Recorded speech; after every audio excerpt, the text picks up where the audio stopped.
NCIB times ಮೀಡಿಯಾಗೆ ಸ್ವಾಗತ. ಗಾಯಕ ಸೋನು ನಿಗಮ್ ವಿರುದ್ಧ ಕನ್ನಡ ಚಿತ್ರರಂಗದಿಂದ ಅಸಹಕಾರ ನಿರ್ಣಯವನ್ನ ತೆಗೆದುಕೊಳ್ಳಲಾಗಿದೆ. ಹೌದು, ಕನ್ನಡದ ಹಾಡುಗಳನ್ನ ಹೇಳುವಂತೆ ಹೇಳಿದ ಕನ್ನಡಿಗರನ್ನ ಪಹಲ್ಗಾಮ್ ಉಗ್ರರಿಗೆ ಹೋಲಿಕೆ ಮಾಡಿ ದುರ್ವರ್ತನೆ ತೋರಿದ ಗಾಯಕ ಸೋನು ನಿಗಮ್ ವಿರುದ್ಧ ಕನ್ನಡ ಚಿತ್ರರಂಗ ಇದೀಗ ಬಹಳ ದೊಡ್ಡ ನಿರ್ಣಯವನ್ನ ಕೈಗೊಂಡಿರುವಂತದ್ದು.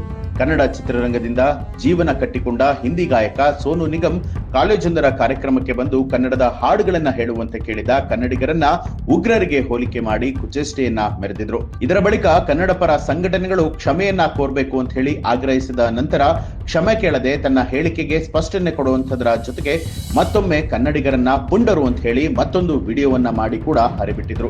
ಈ ಮೂಲಕ ದುರ್ವರ್ತನೆ ತೋರಿದಂತಹ ಗಾಯಕ ಸೋನು ನಿಗಮ್ ವಿರುದ್ಧ ಕನ್ನಡ ಚಿತ್ರರಂಗದಲ್ಲೂ ಕೂಡ ಆಕ್ರೋಶ ವ್ಯಕ್ತವಾಗಿದ್ದು, ಚಲನಚಿತ್ರ ವಾಣಿಜ್ಯ ಮಂಡಳಿ ನಡೆಸಿದ ಸಭೆಯಲ್ಲಿ ಇದೀಗ ಸೋನು ನಿಗಮ್ ಅವರನ್ನ ಕನ್ನಡ ಚಿತ್ರರಂಗದಿಂದ ನಿಷೇಧವನ್ನ ಮಾಡುವಂತಹ ನಿರ್ಧಾರವನ್ನ ಕೈಗೊಳ್ಳಲಾಗಿರುವಂತದ್ದು. ಕನ್ನಡ ಚಿತ್ರರಂಗದವರು ಯಾರು ಕೂಡ ಅವರನ್ನ ಕರಿಬಾರದು, ಸಿನಿಮಾಗಳಲ್ಲಿ ಅವರಿಂದ ಹಾಡನ್ನ ಹಾಡಿಸಬಾರದು, ಅವರಿಂದ ಲೈವ್ ಕಾರ್ಯಕ್ರಮವನ್ನ ನಡೆಸಬಾರದು ಅನ್ನುವಂತ ನಿರ್ಧಾರವನ್ನ ಕೂಡ ಮಾಡಲಾಗಿದೆ. ಒಂದ್ ವೇಳೆ ಯಾರಾದ್ರೂ ಅವರನ್ನ ಕರೆಸಿ ಹಾಡನ್ನ ಹಾಡಿಸಿದ್ರೆ ಕ್ರಮವನ್ನ ಕೈಗೊಳ್ಳಲಾಗುತ್ತೆ ಅಂತಲೂ ಕೂಡ ಚರ್ಚೆ ಮಾಡಿ ತೀರ್ಮಾನವನ್ನ ಮಾಡಿದ್ದಾರೆ. ಒಟ್ಟಾರೆಯಾಗಿ ಸೋನು ನಿಗಮ್ ಅವರನ್ನ ಕನ್ನಡ ಚಿತ್ರರಂಗದಿಂದ ಪರ್ಮನೆಂಟ್ ಆಗಿ ಬ್ಯಾನ್ ಮಾಡಬೇಕಾ ಬೇಡವಾ ಅನ್ನುವಂತ ಚರ್ಚೆಗಳು ಇನ್ನೂ ಕೂಡ ನಡೀತಾ ಇರುವಂತದ್ದು.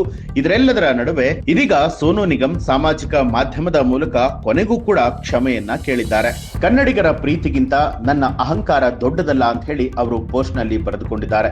ಇದೇ ವಿಚಾರವಾಗಿ ಬೆಂಗಳೂರಿನಲ್ಲಿ ಇಂದು ಕೂಡ ಕನ್ನಡ ಚಲನಚಿತ್ರ ವಾಣಿಜ್ಯ ಮಂಡಳಿ ಮಹತ್ವದ ಸಭೆಯನ್ನ ನಡೆಸ್ತಾ ಇರುವಂತದ್ದು.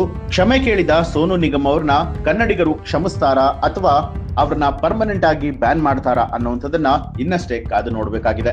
ಒಟ್ಟಾರೆಯಾಗಿ ಕೆಟ್ಟ ಮೇಲೆ ಬುದ್ಧಿ ಬಂತು ಅನ್ನುವಂತಹ ರೀತಿಯಲ್ಲಿ ಸೋನು ನಿಗಮ್ ತನ್ನ ತಪ್ಪುಗಳನ್ನ ಅರ್ಥಕೊಂಡು ತನ್ನ ಅಹಂಕಾರವನ್ನ ಪಕ್ಕಕ್ಕಿಟ್ಟು ಇದೀಗ ಕನ್ನಡಿಗರ ಎದುರಲ್ಲಿ ಮಂಡಿಯೂರಿ ಕ್ಷಮೆ ಕೇಳಿದ್ದಾರೆ. ಇನ್ನು ಈ ಒಂದು ವಿಚಾರಕ್ಕೆ ಸಂಬಂಧಪಟ್ಟ ಹಾಗೆ ನಿಮ್ಗೆ ಏನನ್ನಿಸ್ತು ಅನ್ನೋದನ್ನ ಕಮೆಂಟ್ ಮಾಡಿ ತಿಳಿಸಿ. ಹಾಗೆ ಯಾರೆಲ್ಲ ಇನ್ನೂ ಕೂಡ ನಮ್ಮ ಚಾನೆಲ್ ಅನ್ನ ಸಬ್ಸ್ಕ್ರೈಬ್ ಮಾಡಿಲ್ಲ, ತಪ್ಪದೆ ಸಬ್ಸ್ಕ್ರೈಬ್ ಮಾಡಿ, ಬೆಲ್ ಐಕಾನ್ ಒತ್ತಿ.